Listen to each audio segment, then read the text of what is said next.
नमस्कार श्रोत्यांनो. श्रीपादराजं शरणं प्रपद्ये. अध्याय 6.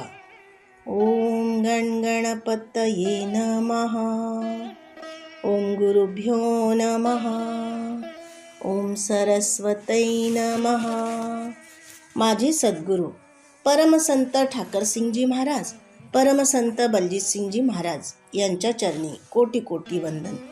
श्रोत्यांच्या हृदयस्थ असणाऱ्या भगवंताला माझा कोटी कोटी प्रणाम. वसुदेवसुतं देवं कंसचाणूरमर्दनं देवकी परमानंदं कृष्णं वंदे जगद्गुरुं. ज्या ज्या ठिकाणी मन जाय माझे, त्या त्या ठिकाणी निजरूप तुझे. मी ठेविते मस्तक ज्या ठिकाणी, तेथे तुझे सद्गुरु पाय दोन्ही. श्रीपाद वल्लभ श्रीपाद वल्लभ श्रीपाद वल्लभ रक्ष मां. श्रीपाद वामन श्रीपाद वामन श्रीपाद वामन पाहि मां. दिगंबरा दिगंबरा श्रीपाद वल्लभ दिगंबरा. दिगंबरा दिगंबरा श्रीपाद वल्लभ दिगंबरा. दत्तात्रया श्रीपादराया नरसिंह सरस्वती अतिराया. दिगंबरा दिगंबरा श्रीपाद वल्लभ दिगंबरा. श्रीपाद वल्लभ दिगंबरा. श्रीपाद श्री वल्लभांचा जय जयकार असो. श्रीपाद श्री वल्लभांच्या चरणी कोटी कोटी वंदन, कोटी कोटी वंदन. श्रीपाद राजम शरणं प्रपद्ये. अध्याय 6. नरसावधानींचे वृत्त. दुसऱ्या दिवशी सकाळी जपध्यानादी पूर्ण झाल्यावर तिरुमलदास म्हणाले, बाबा, श्रीपाद श्री वल्लभ या चराचर सृष्टीचे मूल आहेत. ते वटवृक्षासारखे आहेत. त्यांचे अंशावतार सगळेच विविधता असलेल्या पारंब्याप्रमाणे आहेत. तेच मूळ परत भूमीमध्ये जाऊन स्वतंत्र तत्व असल्यासारखे दिसते, परंतु त्यांना आधार वटवृक्षच असतो. दानवापासून समस्त प्राणी मात्रांना त्यांचाच आधार आहे. त्यांच्याकडूनच समस्त शक्तींना आश्रय प्राप्त होतो. पुनरपी त्या शक्ती त्यांच्यातच विलीन होत असतात. पर्वत शिखरावर पोहोचलेल्या व्यक्तीस सगळ्या वाटा एकसारख्याच वाटतात. त्याचप्रमाणे सगळ्या प्रकारच्या संप्रदायाचे लोक दत्ततत्वामध्येच समन्वय पावतात. प्रत्येक प्राणी मात्रास कांतीचे एक वलय असते. मी पिठिकापुरात राहत असताना तेथे एक योगी आला. तो विग्रहाच्या वलयाबद्दल माहिती सांगत असे. त्याला व्यक्तीची कांती कोणत्या रंगाची असून किती दूरवर व्यापून आहे ते सांगता येत असे. त्याने श्री कुकुटेश्वरालयात येऊन स्वयंभू दत्ताची सूक्ष्म कांती किती दूर व्यापून आहे आणि कोणत्या रंगाची आहे ह्याची परीक्षा करण्याचे ठरविले. त्या योग्यास स्वयंभू दत्ताच्या ठिकाणी श्री वल्लभांचे दर्शन झाले. त्यांच्या मस्तकाच्या भोवताली विद्युल्लतेच्या तुलनेची धवल कांती अप्रतिमपणे व्यापून होती. त्या धवल कांतीच्या भोवती खालच्या भागात व्यापून असलेल्या निळ्या रंगाच्या कांतीचे त्यास दर्शन झाले.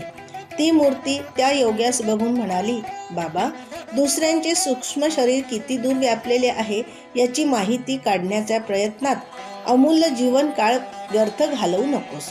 प्रथम तुझ्या हिताचा विचार कर. थोड्याच दिवसात तुझा मृत्यू होणार आहे. सद्गती संपादन करण्याचा विचार कर. सर्व सत्यांचा, सर्व तत्वमूलांचा मूल असलेला दत्त मीच आहे. ह्या कलियुगात पादगया क्षेत्रात महासिद्ध पुरुषांच्या, महायोग्यांच्या, महाभक्तांच्या प्रेमभरीत आव्हानानेच मी येथे अवतार घेतला आहे. स्वामींच्या या उपदेशाने त्याच्यातील पूर्व वासनांचा नाश झाला. सूक्ष्म शरीराच्या कांतीची माहिती मिळविण्याची त्याची शक्ती श्री वल्लभातच विलीन झाली. तो श्री वल्लभांचे त्यांच्याच स्वगृहात दर्शन घेऊन धन्य झाला.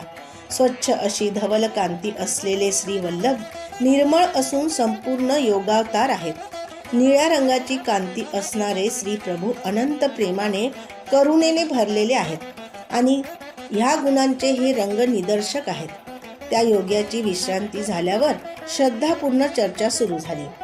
चतुर्वर्ण विभाग असलेल्या सूक्ष्म शरीराच्या कांतीचा भेददृष्ट्या निर्णय घ्यावा का, किंवा जन्मसिद्ध कुलगोत्राच्या दृष्टीने निर्णय घ्यावा?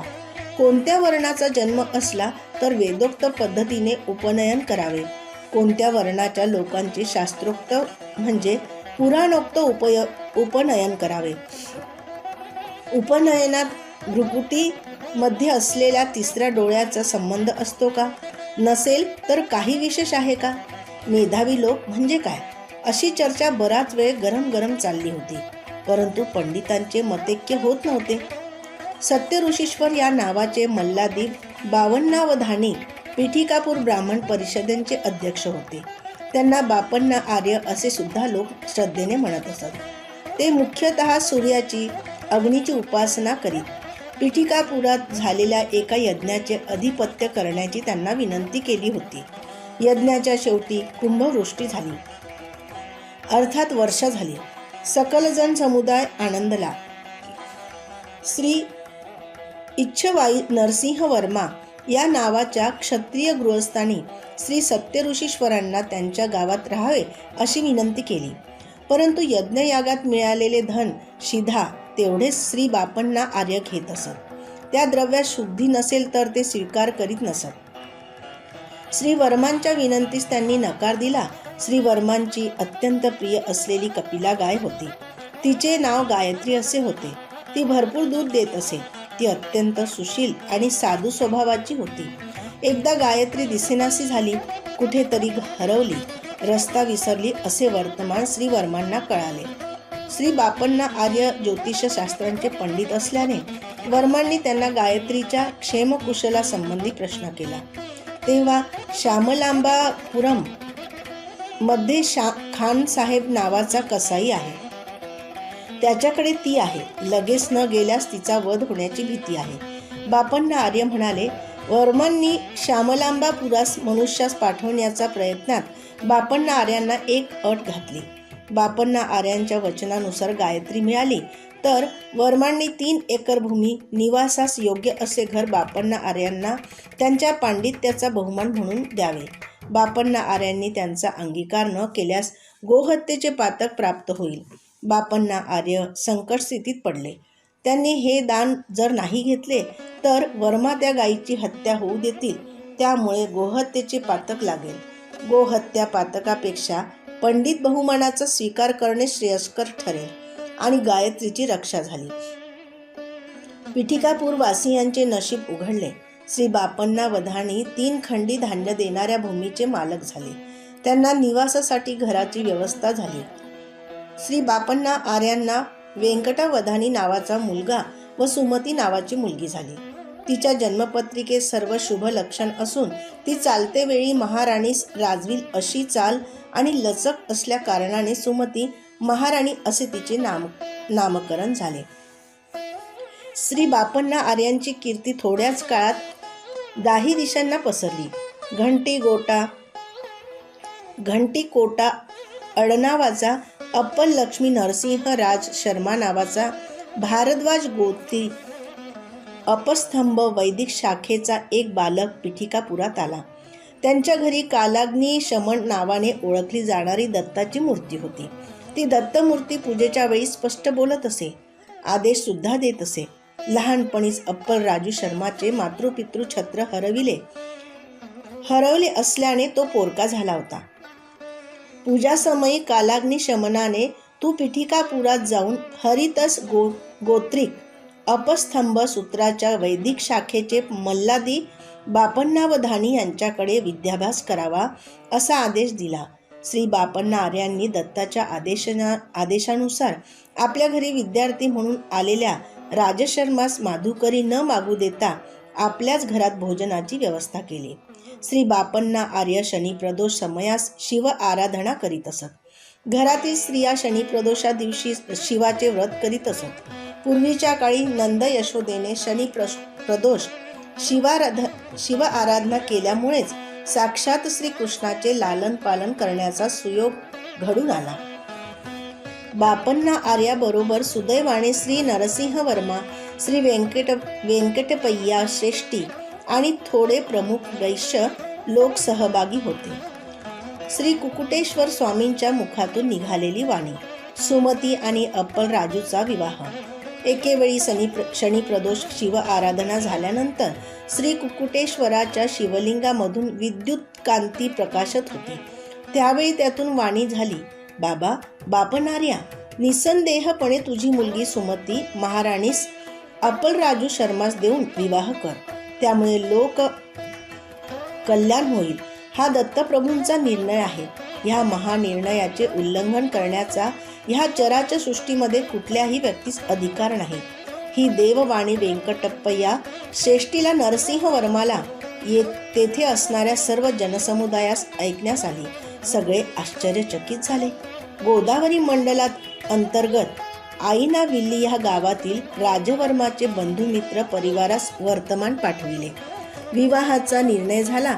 राजशर्माला घरदार नव्हते, त्यामुळे थोडा विचार चालला होता.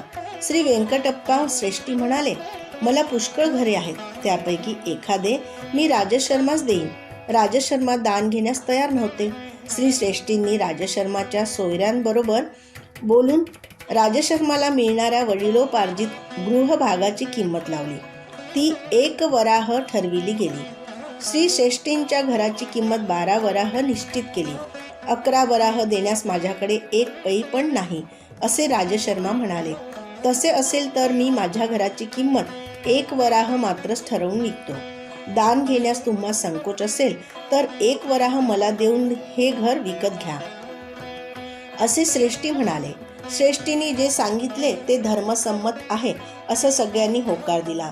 श्री सुमती महाराणी आणि श्री अप्पल लक्ष्मी नरसिंह शर्मा यांचा विवाह महापंडितांच्या वेदघोषाने मंगलवाद्याच्या गजरात मोठ्या थाटामाटात पार पडला. श्रीपाद श्री वल्लभांचा अवतार अज्ञानाच्या अंधकाराला दूर करण्यासच झाला आहे. त्या कारणाने श्री प्रभूंनी कालदेवतेला कर्मदेवतेला शाप दिला. त्या शापास अनुसरून अज्ञानांधकाराचे प्रतीक स्वरूप जन्मांत शिशु आणि अप्राकृतिक प्रगतीचे स्वरूप दर्शविणारे लंगडे बालक अशी 2 बालके राजशर्मास प्राप्त झाली. आपली दोन्ही मुले अशा रीतीने अपंग असल्याने सुमती आणि राजशर्मा अत्यंत दुःखी होते. आईनविल्ली गावात एक प्रसिद्ध विघ्नेश्वराचे देऊळ आहे. श्री राजशर्मा यांच्या दुःखाचा परिहार करण्यासाठी त्यांचे नातेवाईक तेथील महाप्रसाद पिठिकापुरात घेऊन आले. सुमती आणि राजशर्मांनी तो प्रसाद आदराने घेतला. त्या दिवशीच रात्री सुमती महाराणीला स्वप्नात ऐरावताचे दर्शन झाले. नंतर काही दिवस शंख, चक्र, गदा, पद्म, त्रिशूल, विविध देवतेचे, ऋषींचे, सिद्धपुरुषांचे, योग्यांचे अशी अनेक दर्शने तिला स्वप्नात होत होती. काही दिवसांनी जागृतावस्थेत सुद्धा तिला दिव्यच दर्शन होऊ लागले. डोळे झाकले की पडद्यावरील चित्रपटासारखे दिव्य कांतिमय तपसमाधीत मग्न असलेले योगी मुनी अद्भुत दर्शन देत. देवतांचे जन्म नक्षत्र आणि सुमतीच्या प्रसव समयाचे नक्षत्रात असलेला संबंध. अवधूत चिंतन श्री गुरुदेव दत्त. सुमती महाराणीने आपल्या पितास दिव्य अनुभवाबद्दल सविस्तर सांगितले. ते म्हणाले, ही सर्व लक्षणे महापुरुषाच्या जननाचे शुभसूचक आहेत. सुमती महाराणीचे मामा श्रीधर पंडित म्हणाले, बाई सुमती, रवीचे जन्म नक्षत्र विशाखाचा आणि श्रीराम अवताराचा संबंध आहे. कृतिका हे चंद्राचे जन्म नक्षत्र आहे.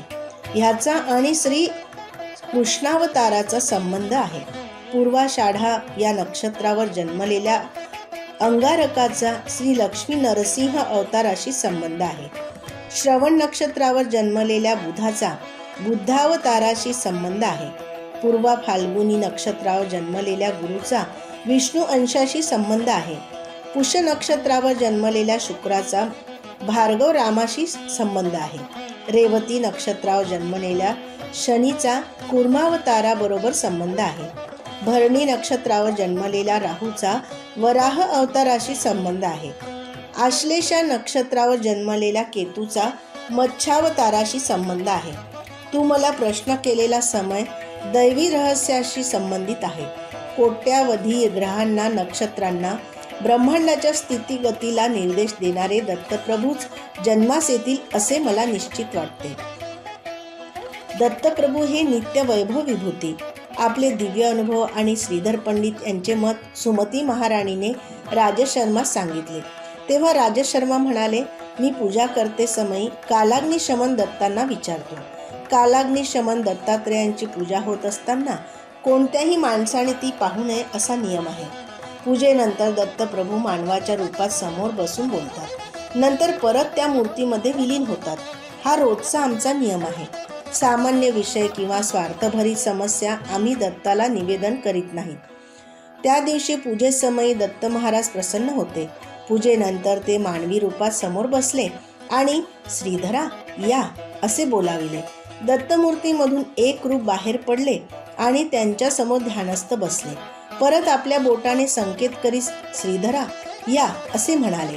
तत्काळ ते रूप त्यांच्यातच विलीन झाले. राजशर्माला हे सगळेच आश्चर्यजनक होते. श्री दत्तप्रभू म्हणाले, तू आता पाहिलेले रूप येणाऱ्या शताब्दीतील येणारा एकुलता एक अंशावतारच आहे. माझ्यात लीन झालेल्या जीवनमुक्तांना सुद्धा मी बोलावताच यावे लागते आणि जा अशी आज्ञा झाल्यास पडद्याआड झाल्यासारखे जावे लागते. अवधूत चिंतन श्री गुरुदेव दत्त. 6व्या अध्यायातील दुसरा भाग आहे. माझ्यात लीन झालेल्या जीवनमुक्तांना सुद्धा मी बोलावताच यावे लागते आणि जा अशी आज्ञा झाल्यास पडद्याआड झाल्यासारखे जावे लागते. माझ्या आज्ञेचे पालन करणे त्यांना चुकतच नाही. माझ्या लीला विभूती केवळ भूमीवरच परिमित नाही. हे ब्रह्मांड सारेच माझ्या हातातील खेळण्याच्या चेंडूसारखे आहे. मी एका पायाने लत्ता प्रहार केल्यास कोट्यावधी योजने पार करतो. मी जन्म मृत्यूच्या अतीत आहे. असे म्हणत श्री प्रभूंनी राजशर्माच्या भूमध्यात स्पर्श केला. लगेच राजशर्माला पूर्वजन्माची स्मृती झाली. त्याने एका युगात विष्णुदत्त या नावाने जन्म घेतला असून त्याची पत्नी सुमतीने सोमदेवमा नावाने जन्म घेतला होता असे ज्ञात झाले. श्री दत्त महाराज पुढे म्हणाले, मी दत्त या रूपाने दर्शन देऊन तुझी काय इच्छा आहे असे विचारले होते. त्यावेळी पितृश्राद्धाच्या दिवशी जेवायला यावे अशी विनंती तुम्ही केली होती. सूर्याग्नी बरोबर मी श्राद्धाचे जेवण केले. तुमच्या पितृदेवतांना शाश्वत ब्रह्मलोकांची प्राप्ती करून दिली. मी श्रीपाद श्री वल्लभ या नावाने अवतार घेऊन गेल्या 100 वर्षापासून ह्या भूमीवर योग्यांना, महापुरुषांना दर्शन देतच आहे.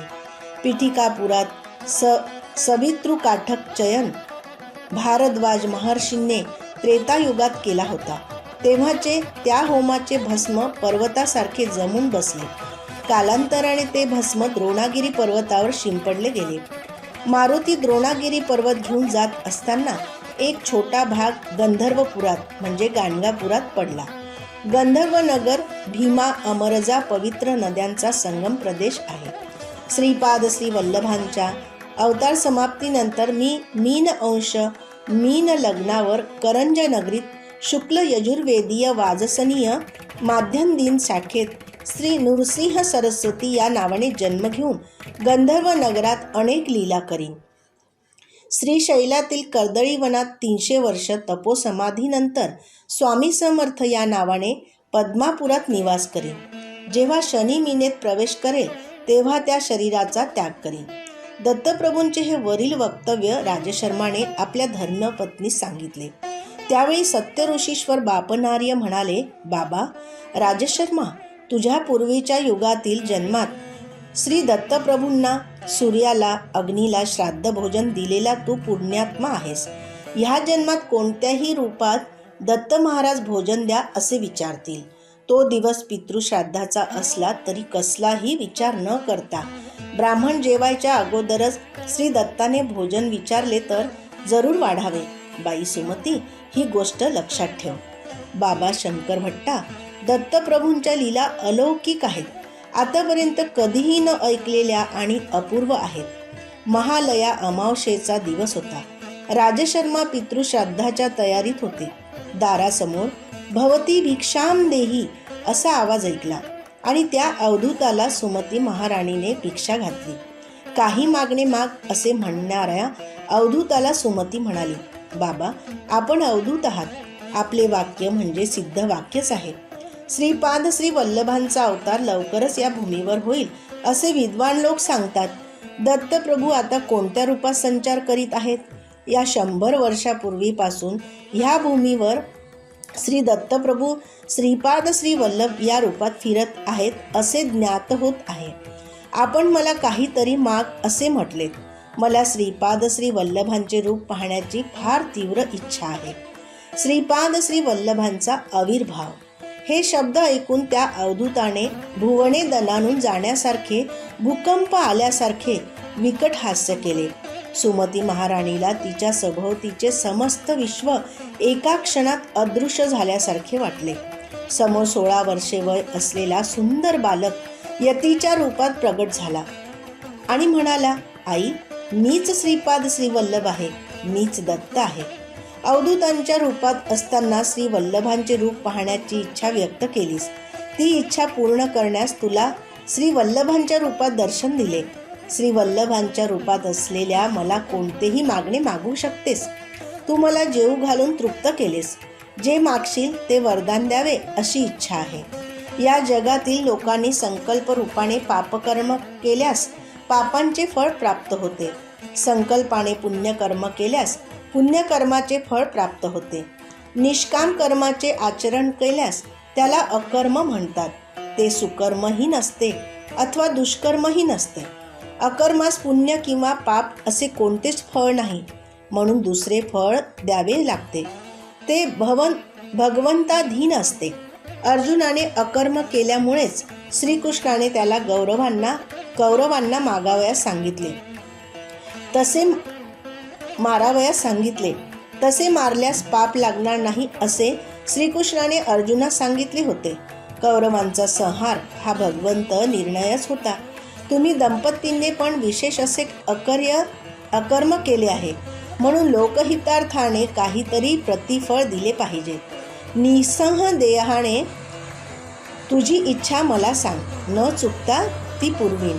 श्री दत्तांच्या दर्शनानंतर सुमती महाराणीला स्फुरलेला संकल्प. ती दिव्य मंगल मूर्ती पाहून सुमती महाराणीने पादाभिनंदन केले. श्री वल्लभांनी सुमती महाराणीला उचलून उभे केले व म्हणाले, आई, मुलाच्या पाया पडणे हे अयोग्य आहे. याने मुलाचे आयुष्य क्षीण होते. तेव्हा सुमती म्हणाली, श्री वल्लभ प्रभू, आई म्हणून बोलावितोस. आपले हे सिद्ध वाक्य आहे, तेच बोल खरे करावे.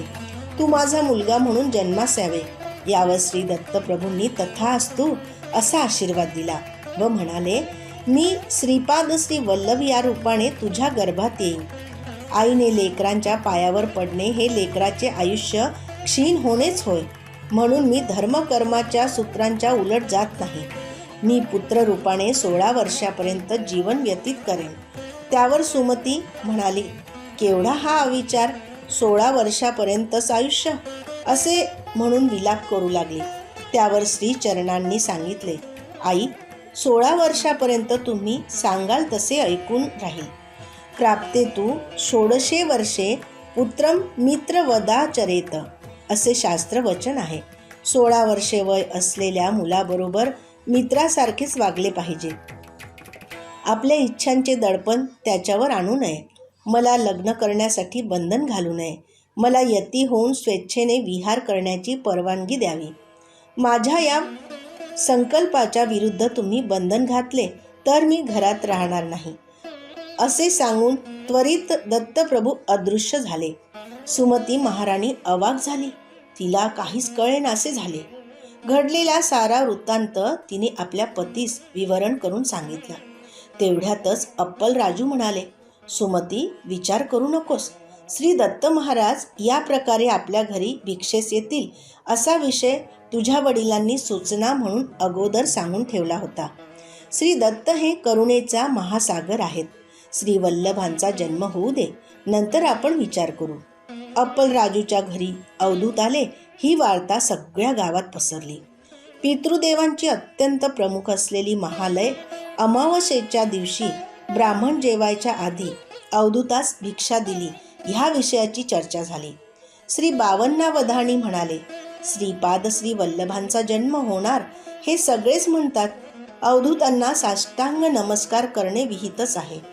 त्यामध्ये सुमतीचा काहीच दोष नाही.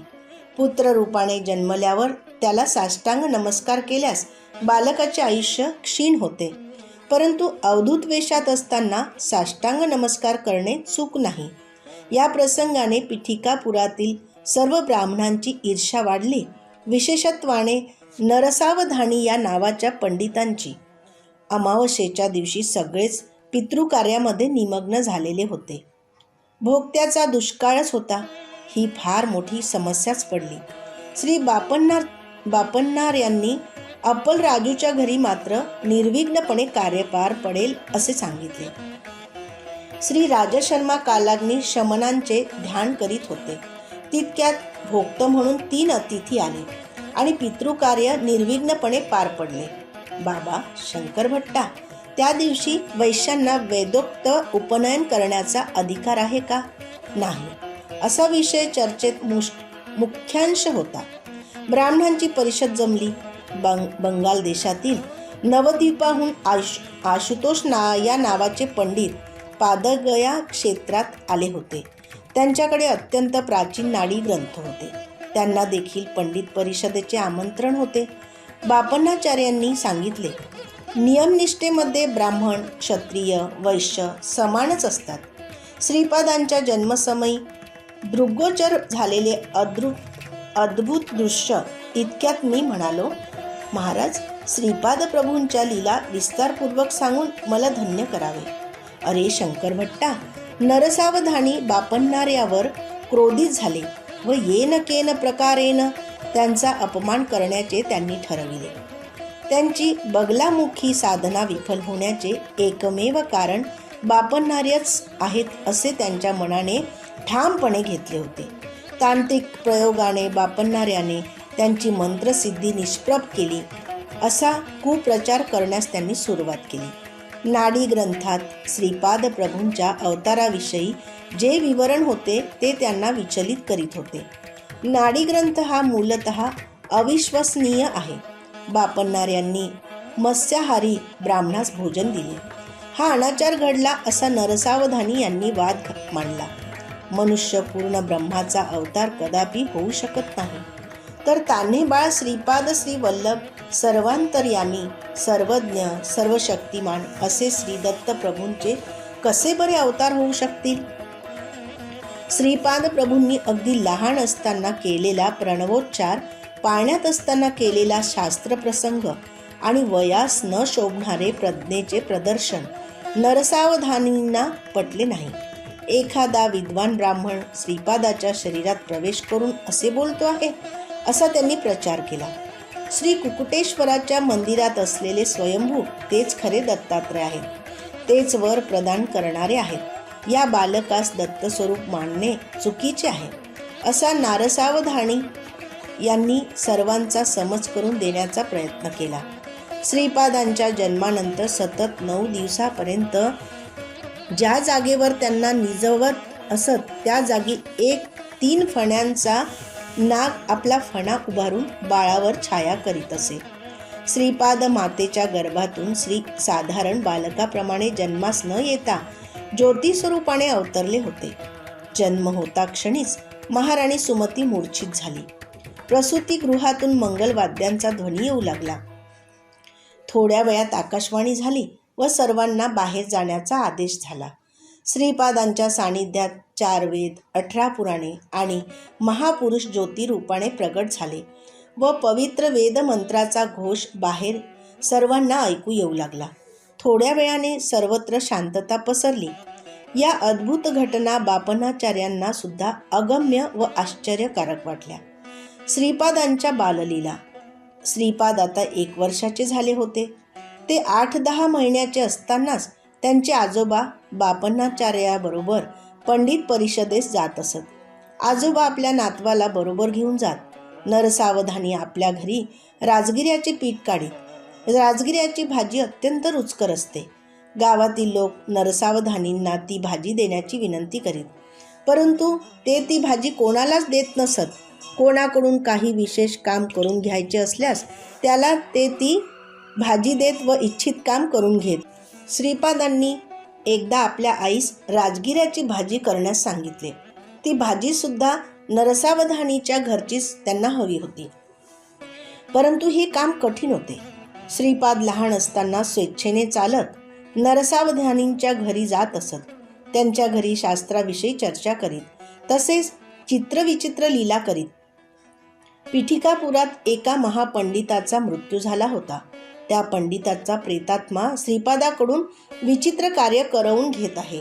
या बालकास योग्य ते उपचार न करता बापन्नाचार्य व राजशर्मा हे दोघे या बालकास दत्तावतारी समजत आहेत, असे नरसावधानी सर्वांना सांगत. पिठिकापूर हे पादगया क्षेत्र असून पितृदेवांचे प्रधान स्थान आहे.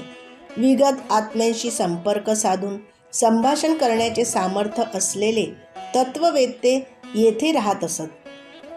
श्रीपादांच्या शरीरात कोणत्या तरी महापंडिताचा आत्माच वास करीत आहे आणि त्यांच्याकडून अगम्य अशा लीला करवून घेत आहे, अशी धारणा पिठिकापुरममध्ये दृढ होत होती. तिरुमल दासांवर श्रीपादांचा दिव्य अनुग्रह. तिरुमल दास पुढे म्हणाले, मी मलयाद्रीपुरमहून पिठिकापुरम येथे आलो तेव्हा श्री बापन्नार्य आणि राजशर्मा यांचा घरचा रजक होतो. नरसावधानीच्या घरचा जो रजक होता तो वृद्धावस्थेने मरण पावला होता. त्या रजकाचा मुलगा वायस्पूर अग्रहार येथे निघून गेला होता. यामुळे त्यांच्या घरचे रजकाचे काम मला मिळाले होते. मी लहानपणापासून बापन्नार्युलूच्या सहवासात असल्याने माझ्यातील सतप्रवृत्ती जागृत झाली होती व अध्यात्माची ज्योत प्रज्वलित झाली होती.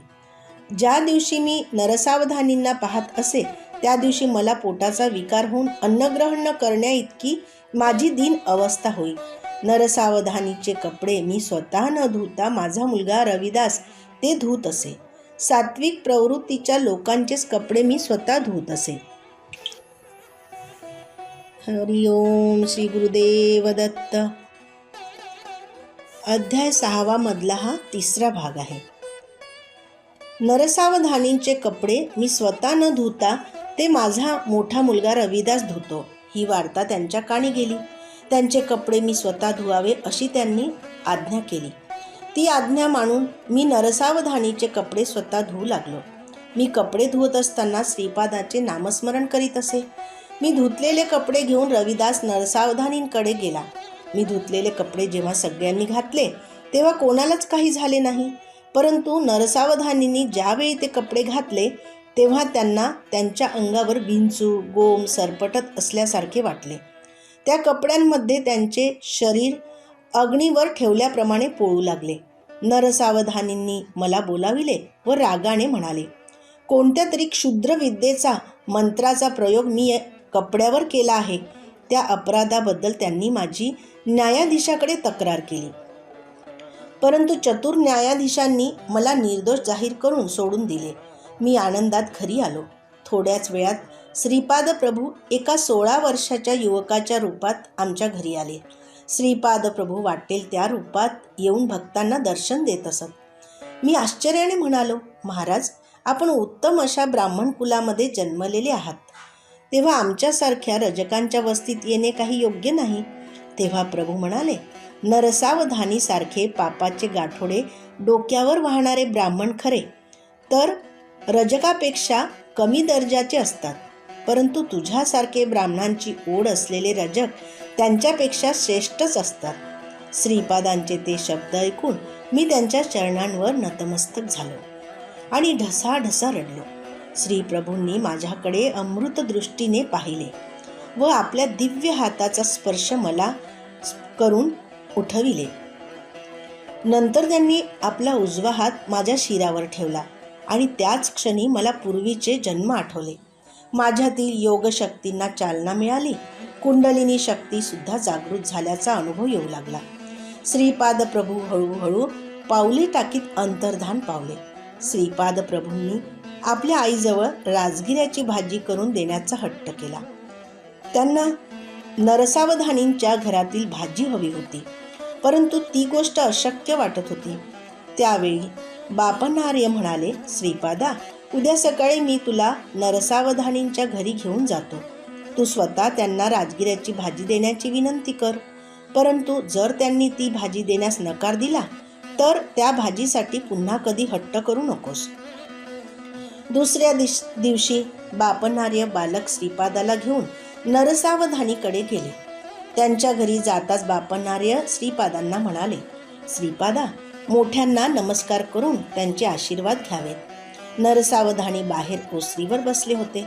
त्यांची लांब शिखा पाठीवर रुळत होती. ती नरसावधानींना अत्यंत प्रिय होती.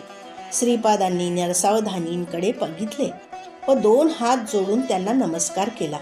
श्रीपादांची तीक्ष्ण नजर नरसावधानींच्या पाठीवर विसावलेल्या शिखेवर पडली आणि काय आश्चर्य, ती आपोआप गळून खाली पडली. ती पाहून नरसावधानी अगदी गोंधळून गेले. यावेळी श्रीपाद म्हणाले, आजोबा, नरसावधानी आजोबांची अत्यंत प्रिय असलेली शिखा गळून पडली. आता त्यांच्याकडे राजगिऱ्याची भाजी मागणे योग्य होईल काय? चला आपण घरी जाऊ. श्रीपादांनी राजगिऱ्याची भाजी पुन्हा कधीही विचारली नाही. श्रीपादांच्या नमस्कारामुळे झालेले नुकसान नरसावधानींच्या लक्षात आले.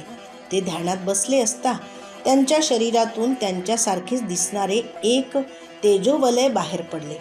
नरसावधानींनी त्या तेजोवलयास विचारले, तू कोण? कोठे चाललास?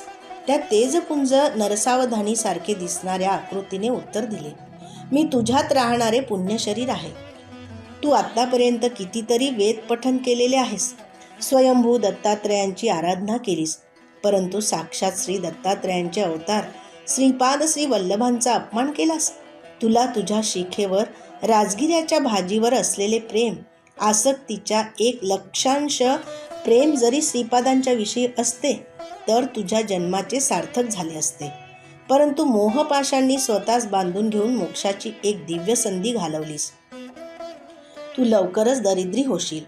त्या दारिद्र्याचे हरण करण्यासाठी श्रीपाद प्रभूंनी तुला शाकदान मागितले होते. त्यांना जर तू दान दिले असतेस तर तुला आता येणारे दारिद्र्य न येता उत्तम ऐश्वर प्राप्त झाले असते. तू स्वतः आपल्या हातांनी ही संधी दवडलीस. श्रीपाद प्रभू करुणेचे सागर आहेत. हा अवतार संपल्यावर ते दुसरा नृसिंह सरस्वती नावाने अवतार ग्रहण करतील. त्यावेळी तू एक दरिद्री ब्राह्मणाच्या रूपात जन्म घेशील. त्या जन्मातसुद्धा तू घरी राजगिऱ्याची भाजी पिकवशील. त्यावेळी योग्य समय पाहून मी पुन्हा तुझ्या शरीरात प्रवेश करीन. त्यावेळी श्रीपाद प्रभू तुझ्या घरी भिक्षेसाठी येतील. तू प्रेमाने वाढलेली भिक्षा घेऊन तुला ते ऐश्वर प्रदान करतील. सध्या मात्र मी तुझे शरीर सोडून जात आहे. श्रीपाद प्रभूंनी केलेला नमस्कार तुला नव्हता, तर तुझ्यातील पुण्य स्वरूपात वास्तव्य करणाऱ्या मला होता. त्यांनी मला तुला सोडून देऊन त्यांच्या स्वरूपात लीन होण्याची आज्ञा केली आहे. त्यानुसार मी श्रीपादांच्या स्वरूपात लीन होण्यास जात आहे. आता तुझ्या शरीरात केवळ पाप पुरुषच उरला आहे. असे बोलून तो पुण्यात्मा श्रीपादांमध्ये विलीन झाला. कालांतराने नरसावधानींची प्रकृती क्षीण होत गेली. लोक त्यांच्या शब्दांचा निरादर करू लागले.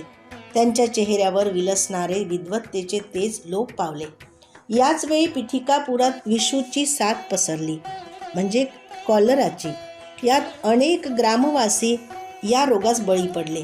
दूषित पाण्यामुळे हा रोग बळावत असल्याचा निष्कर्ष गावातील वैद्यांनी काढला. भयभीत झालेल्या ग्रामवासियांनी या महामारीच्या रोगावर शास्त्रीय रीतीने निर्मूलन पद्धती काढावी अशी प्रार्थना श्री बापनार्यांना केली. श्री बापनार्यांनी आपल्या अंतर्दृष्टीने जाणले की महामारी जलदोषाने झालेली नसून वायुमंडल कलुषित झाल्याने झाली आहे. परंतु बापनार्यांचे हे मत गावातील वैद्यांना पटले नाही. ग्रामस्थांनी ग्रामदेवतेस पशुबली देऊन तांत्रिकाकडून विविध प्रकारच्या पूजा महामारीच्या निर्मूलनासाठी केल्या. पशुचा बळी दिल्याने त्यांच्यातील प्राणशक्ती बळजबरीने बाहेर काढली जाते व तिला मंत्रोच्चाराने वश करून घेतात. प्राणशक्तीस वृद्धिंगत करण्यासाठी योगाच्या प्रक्रिया किंवा सात्विक आराधनेचा अवलंब करणे अधिक योग्य आहे, असे श्री बापन्नार यांचे मत होते. त्यांनी ग्रामवासियांना असे सुचविले, परंतु अंधश्रद्धेने त्यांनी पशुबळी देण्याचे थांबवले नाही. गावातील काही मंडळींनी पशुबळीचा विषय श्रीपाद प्रभूंपुढे काढला. त्यावर श्रीपाद म्हणाले, ग्रामदेवतेस विनंती केली आहे की तिने पशुबळीचा स्वीकार करू नये. श्रीपादांच्या आज्ञेनुसार ग्रामदेवता समुद्र स्नान करण्यास गेली आहे. आता दूध उतू घालून देवतेस नैवेद्य अर्पण केल्यास या रोगराईपासून तुमची सुटका होईल. कालिकेचे रूप धारण केलेली ग्रामदेवता शांत होईल. ही वार्ता गावातील सर्व लोकांना कळविण्यासाठी एका चर्मकारास बोलावून चर्मवाद्यावर दवंडी पिटविण्यास सांगितले. दवंडी कोणी पिटायची असे विचारल्यावर श्रीपाद म्हणाले, विषूची रोगाने ग्रस्त व्यंकय्या याने दवंडी पिटावी, असा माझा निरोप त्यास सांगा. ते सर्व ग्रामवासी व्यंकय्याजवळ गेले. तो मरणासन्न होता. त्याला हा निरोप देताच तो मूर्छित पडला. एका घटकेनंतर जेव्हा तो शुद्धीवर आला तेव्हा तो पूर्णपणे बरा झाला होता. ही बातमी हा हा म्हणता संपूर्ण पिठापुरममध्ये चर्चेचा विषय झाली. व्यंकय्याने गावात फिरून चोहीकडे दवंडी पिटली. बापन्नार यांनी आपल्या सेवकास पाण्याने भरलेले एक मोठे भांडे त्यांच्या समोर आणून ठेवण्यास सांगितले. वायुमंडलातील विषारू कीटाणूंचा नाश करण्यासाठी योग्य त्या मंत्राचे संधान केले आणि तत्काळ हवेतील विषारी कीटाणू पाण्यात टप टप येऊन पडले. अशा प्रकारे वायुमंडल शुद्ध झाले आणि महामारी रोगाचे निर्मूलन झाले. श्रीपादांच्या जन्मतिथीस राजशर्मा पत्नीसह श्रीपादांना घेऊन बाळाचे आजोबा श्री बापन्नार्य यांच्याकडे आले. ज्या ज्या वेळी बापन्नार्यांनी श्रीपादांच्या चरणांवरील शुभचिन्हे पाहण्याचा प्रयत्न केला, त्या त्यावेळी त्यांना कोटी कोटी सूर्याच्या तेजस्वितेचा अनुभव येईल व ती शुभचिन्हे त्या तीव्र प्रकाशात दिसत नसत. याचे त्यांना राहून राहून आश्चर्य वाटे. परंतु त्या दिवशी उषःकाली साळीच्या कोंड्यावर दिव्य असे पदचिन्ह दिसले. त्यांनी आपली कन्या सुमतीस विचारले, बाळ, या कोंड्यावरून कोण गेले? तुमचा मुलगा नातूच येथून गेला. आणखी कोण बाबा? सुमतीने उत्तर दिले, ते पदचिन्ह 16 वर्षीय कुमाराच्या पदचिन्हासारखे होते. आजोबांनी श्रीपादांना आपल्या मांडीवर घेतले व त्याच्या चरणकमलांचे ते निरीक्षण करू लागले. यावेळी त्यांना दिव्य प्रकाश न दिसता मीच साक्षात दत्तात्रयांचा अवतार आहे असे सूचित करणाऱ्या सुस्पष्ट अशा चिन्हांचे दर्शन झाले. त्या दिव्य चरणांचे बापन्नार यांनी कौतुकाने चुंबन घेतले. हा बालक श्री दत्तात्रयांचा अवतार असल्याचा त्यांचा निर्धार दृढ झाला. त्याच वेळी त्यांच्या मुखातून श्री दत्ताच्या स्तुतीपर पद आपोआप निघाले. त्या दिव्य चरणांच्या दर्शनाने बापन्नार यांच्या अंगी अष्टभाव सिद्ध झाले. त्यांच्या डोळ्यातून आनंदाश्रू वाहू लागले. ते श्रीपादांच्या गालावर उघळले आणि मोत्यांच्या बिंदूसारखे चमकत होते. आजोबांनी आपल्या उपरण्याने हळुवारपणे श्रीपादाच्या गालावरील ते थेंब पुसले. यावेळी श्रीपाद म्हणाले, आजोबा, तुम्ही सौरमंडलातून शक्तिपात करून ती शक्ती श्रीशैलस्थित श्री मल्लिकार्जुन शिवलिंगात आकर्षित केली होती. त्याच वेळी सूर्यमंडलातील ती शक्ती गोकर्ण महाबळेश्वरी व पादगया क्षेत्री स्थित असलेल्या स्वयंभू श्री दत्तात्रयांच्या काठी सुद्धा आकर्षित झाली. गोकर्ण महाबळेश्वर क्षेत्रास अधिक शक्ती संपन्न करण्याचा संकल्प आहे. प्राणी मात्रातून जे अनिष्ट स्पंदन बाहेर पडतात, त्या स्पंदनांना माझ्यात लय पाहून जे माझे साधक आश्रित आहेत त्यांच्या प्रती शुभ स्पंदनाचे प्रसारण व्हावे असा माझा संकल्प आहे. गोकर्ण महाबळेश्वर हे परमेश्वराचे आत्मलिंग आहे. त्याच्या केवळ दर्शनाने मुक्ती साध्य होते. तसेच श्रीशैलाच्या दर्शनाने सुद्धा मुक्तीचे फल प्राप्त होते. येथील मल्लिकार्जुनास शक्ती संपन्न करण्याचा संकल्प आहे. तुम्ही सत्य ऋषी आहात. मी यतीच्या रूपात होतो तेव्हा आईने मला नमस्कार केला. त्यामुळे मी अल्पायुष्य होणार असे आपले मत होते. परंतु आईने मला श्रीपाद रूपात नमस्कार केला म्हणून मी अल्पायुषी होणार असे म्हणालो, तेव्हा आपल्या दोघांचेही म्हणणे खोटे होऊ नये म्हणून मी केवळ 16 वर्षेपर्यंत तुमच्या घरी राहण्याचे ठरविले आहे. संसार बंधनातून मुक्तीची इच्छा करणाऱ्या मुमुक्षूंना अनुग्रह देण्याचे कार्य पुढे आहे. मी चिरंजीव असावे असा तुमचा संकल्प आहे, तो मी पूर्तीस नेईन. श्रीपाद श्री वल्लभ हे स्वरूप गुप्त करेन. नृसिंह सरस्वती हा अवतार घेतला तरी श्रीपाद श्री वल्लभ रूप हेच नित्य सत्य रूप म्हणून राहील. नृसिंह सरस्वतीचे अवतार कार्य पूर्ण करून श्रीशैल्यास असलेल्या कदली वनात 300 वर्षेपर्यंत तपश्चर्या करून पद्मापूर येथे स्वामी समर्थ रूपात प्रकट होईल. तेथील वटवृक्षामध्ये माझी प्राणशक्ती प्रवेश करून मल्लिकार्जुन शिवलिंगात विलीन होईल. बापन्नार यांना हे सगळे आश्चर्यकारक व अद्भुत असे वाटले. आजोबांच्या घरी पहिल्या वर्षीचा वाढदिवस अति आनंदात व थाटाने साजरा झाला. पिठिकापुरमला त्या दिवशी आणखी एक आश्चर्य घडले. नरसावधानी देवळाचे पुजारी आणि अजून काही मंडळी कुकुटेश्वराच्या मंदिरात दर्शनाला गेले. तेथे गेले असताना त्यांना तेथे स्वयंभू दत्तात्रयांची मूर्ती दिसली नाही. मंदिरातील मूर्ती दिसेनाशी झाल्याची वार्ता गावात दावानला सारखी पसरली. नरसावधानींच्या विरुद्ध असलेला एक तांत्रिक मूर्ती अदृश्य होण्याचे कारण नरसावधानीच आहेत असे मोठ्या तावातावाने म्हणू लागला. नरसावधानी क्षुद्र विद्येचे उपासक आहेत, त्यांनीच मूर्ती अदृश्य केली असा प्रचार गावात करण्यास त्याने सुरुवात केली. पिठापुरमच्या ब्राह्मणांनी नरसावधानींच्या घराची झडती घेण्याचे ठरविले. ते ब्राह्मण श्री बापनार यांना भेटले व झालेला प्रकार सांगितला. तेव्हा बापनार्य त्या ब्राह्मणास म्हणाले, सत्य प्रत्ययास येईपर्यंत मौन राहावे. योग्य वेळी या प्रश्नाचे समाधान होईल. नरसावधानींच्या घराची झडती घेऊन संशयी स्थळी खोदकाम केल्यावर तेथे मानव कपाल व क्षुद्र विद्येस उपयोगी पडणाऱ्या काही वस्तू सापडल्या, परंतु दत्तात्रयांची मूर्ती मात्र मिळाली नाही. श्री नरसावधानी मूर्तीच्या चोरीच्या आरोपापासून मुक्त झाले, परंतु ते क्षुद्र विद्येचे उपासक असल्याचे सिद्ध झाले. दिवसेंदिवस त्यांची प्रकृती क्षीण होत गेली. त्यांच्याकडे एक वांझ गाय होती. तिला बैलाप्रमाणे शेतीच्या कामासाठी वापरीत व वेळेवर दाणापाणी सुद्धा देत नसत. एके दिवशी नरसावधानींच्या विरुद्ध असलेल्या तांत्रिकाने त्या गायीच्या शरीरात क्षुधा शक्तीचे आवाहन केले. त्यामुळे त्या गायीने खुंटाचे बंधन तोडून टाकून ती घरात शिरली व घरच्या लोकांना शिंगाणे मारू लागली. नरसावधानींनी अतिप्रेमाने लावलेल्या राजगिऱ्याच्या भाजीचा मळा तिने उद्ध्वस्त केला. त्या गायीच्या जवळ जाऊन तिला दोरीने बांधणे कोणासच शक्य झाले नाही. त्या दिवशी नरसावधानींच्या घरी त्यांच्या आईचे श्राद्ध होते. श्राद्धाचा संपूर्ण स्वयंपाक झाला होता. श्राद्धाच्या ब्राह्मणांचे भोजन झाले होते. घरच्या मंडळींचे मात्र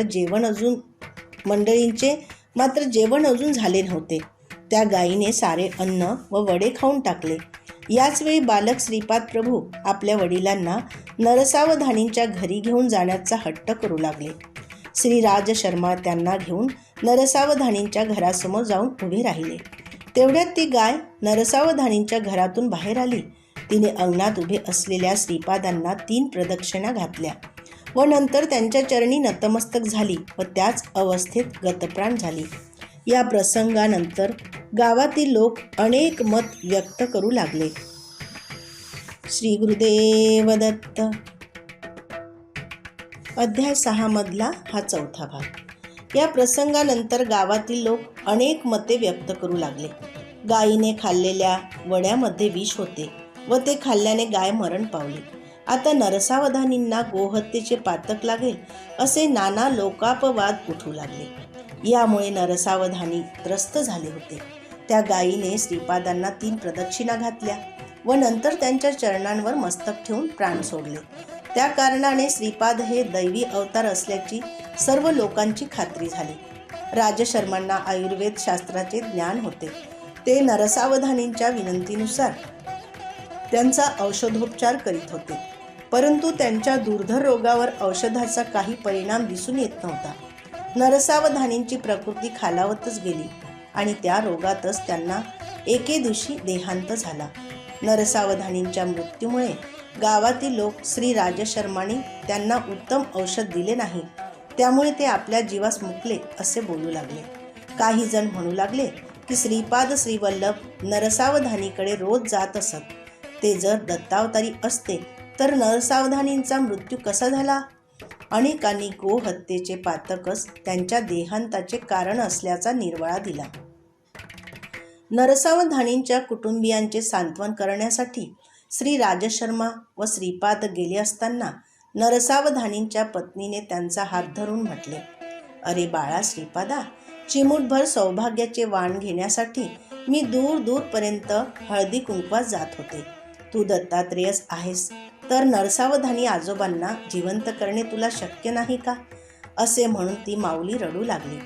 नवनीतासमान मृदू हृदय असलेल्या श्रीपाद प्रभूंनी त्या मातेचे अश्रू पुसले. शवयात्रा सुरू झाली. राजशर्मा व श्रीपाद त्या अंतिम यात्रेत सहभागी झाले.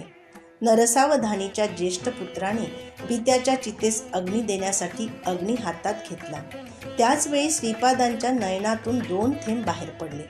याच वेळी मेघगर्जनेसारख्या आवाजात श्रीपाद म्हणाले, "आहा, मृत्यू झालेल्या पित्याच्या शरीरास अग्नी देणारे पुत्र तर पाहिले, परंतु जिवंत पित्यास अग्नी देणाऱ्या पुत्रास पाहिले नाही." हे वक्तव्य ऐकून स्मशानात जमलेले सारे लोक निस्तब्धतेने श्रीपादांकडे पाहू लागले. श्रीपादांनी चितेवर असलेल्या नरसावधानींच्या भ्रूमध्यावर अंगुष्ठाने स्पर्श केला. त्या दिव्य स्पर्शाने नरसावधानींच्या अंगात चैतन्य स्फुरू लागले आणि आश्चर्य असे की काही क्षणातच ते चितेवरून खाली उतरले. त्यांनी श्रीपाद प्रभूंना साष्टांग नमस्कार केला. नंतर ते सर्व लोकांबरोबर घरी परतले. त्यांना सजीव घरी आलेले पाहून त्यांच्या पत्नीस अत्यंत आनंद झाला. श्रीपाद प्रभूंच्या अंगुष्ठ स्पर्शाने नरसावधानींना कर्मसूत्राचे सूक्ष्म ज्ञान आले. त्यांच्या घरातील मृत झालेली वांजगाय ही गतजन्मातील नरसावधानींची माता होती. त्यांच्या घरी असलेला बैल हे त्यांचे पिताश्री होते.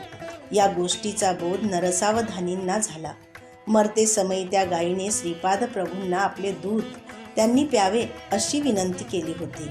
पुढच्या जन्मी जेव्हा वांज म्हैस म्हणून ती जन्माला येईल त्यावेळी श्रीपाद प्रभू नृसिंह सरस्वती अवतारात तिचे दुग्धपान करतील. हे श्रीपादांनी गायीस दिलेले वचन नरसावधानींना कळले. ज्या तांत्रिकाने नरसावधानींवर प्रयोग केला होता त्याचा मृत्यू लवकरच होणार असून पुढच्या जन्मी तो ब्रह्मराक्षसाच्या योनीत जन्म घेणार असून त्याच्यावर यती रूपात असलेल्या श्रीपादांचा अनुग्रह होईल असे सूक्ष्म लोकातील विषय नरसावधानींना श्रीपादांच्या कृपाप्रसादाने ज्ञात झाले. त्यांना स्वतःच्या पुढील जन्माची माहिती सुद्धा कळली. पुढील जन्मात त्यांच्या घरी यतिरूपाने श्रीपाद प्रभू येऊन त्यांच्याकडून राजगिऱ्याची भाजीची भिक्षा स्वीकारून राजगिऱ्याचे पीक स्वहस्ते नष्ट करून त्याच्या मुळाशी असलेल्या सोन्याच्या नाण्यांनी भरलेला हंडा त्यांना देतील. ही भविष्यवार्ता नरसावधानींना श्रीपादांच्या अंगुली स्पर्शाने कळली होती. श्रीपादांचा चेहरा अतिशय सात्विक, सुंदर, दैदिप्यमान असा होता. त्यांची तुलनाच होऊ शकत नाही. श्रीपाद प्रभूंनी नरसावधानी आणि त्यांच्या पत्नीस केलेला उपदेश, त्यांचा अनुग्रह केलेली विधाने मी तुला उद्या सांगेन. आता आपण त्यांचे स्मरण करीत भजनात रंगून जाऊया. ज्या ठिकाणी त्यांचे नामस्मरण, भजन, कीर्तन होते त्या ठिकाणी श्रीपाद प्रभू सूक्ष्म रूपाने संचरण करीत असतात.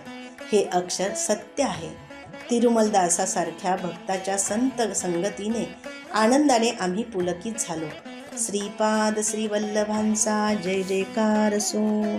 श्रीपाद श्री वल्लभांच्या चरणी आजचा अध्याय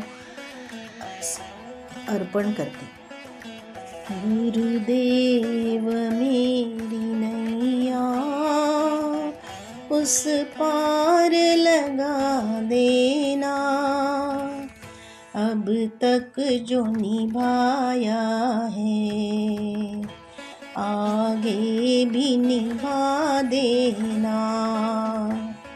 मुमकिन है झंझटों में मैं तुम को भूल जाऊं, पर नाथ कही तुमने मुझको न भुला देना।